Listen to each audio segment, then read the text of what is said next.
कल्याण डोंबिवली महानगरपालिकेनं मांस विक्री बंदी, कत्तलखाना बंदी 15 ऑगस्टच्या निमित्तानं नाही मी आमच्या लोकांना सांगितलं ते चालू ठेवा म्हणून.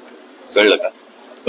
पहिली गोष्ट आपण बघितली पाहिजे, महानगरपालिकेला या सगळ्या गोष्टींचे अधिकार नाही आणि कोणी काय खावं आणि कोणी काय खाऊ नये याचे निर्णय सरकार आणि महानगरपालिकांनी करू नये. म्हणजे एका बाजूने आपण स्वातंत्र्य दिन म्हणून साजरा करायचा आणि खायचं स्वातंत्र्य नाही. म्हणजे स्वातंत्र्य दिनाच्या दिवशी तुम्ही कोणत्याही प्रकारची बंदी आणताय, मला असं वाटतं की हेच विरोधाभास आहे त्याच्यातच. म्हणजे आपण दोन गोष्टी आपण पाळतो की एक स्वातंत्र्य दिन आणि दुसरं म्हणजे प्रजासत्ताक, म्हणजे प्रजेची सत्ता, आणि इथे आपण स्वातंत्र्य म्हणतो. मग स्वातंत्र्य म्हटल्यानंतर तुम्ही बंदी कशी काय आणताय?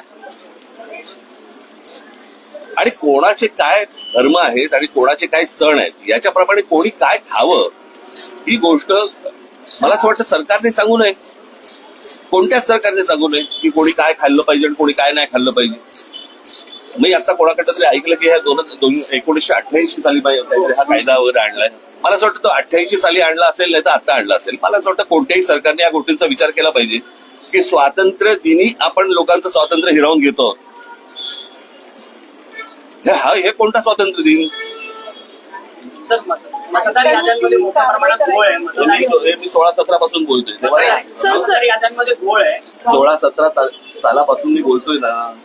बाकीचे आता बोलायला लागले. मुंबई महानगरपालिकेतली मग मतदार यादींची तपासणी पुनर्तपासणी झाली पाहिजे का? झालीच पाहिजे आणि आमची लोकही तपासतात. सर, पैठणमध्ये 23,000 पेक्षा जास्त लोकांचं सगळे काहीतरी प्रश्न विचारतात. सगळे काहीतरी कुठेतरी अजून असेच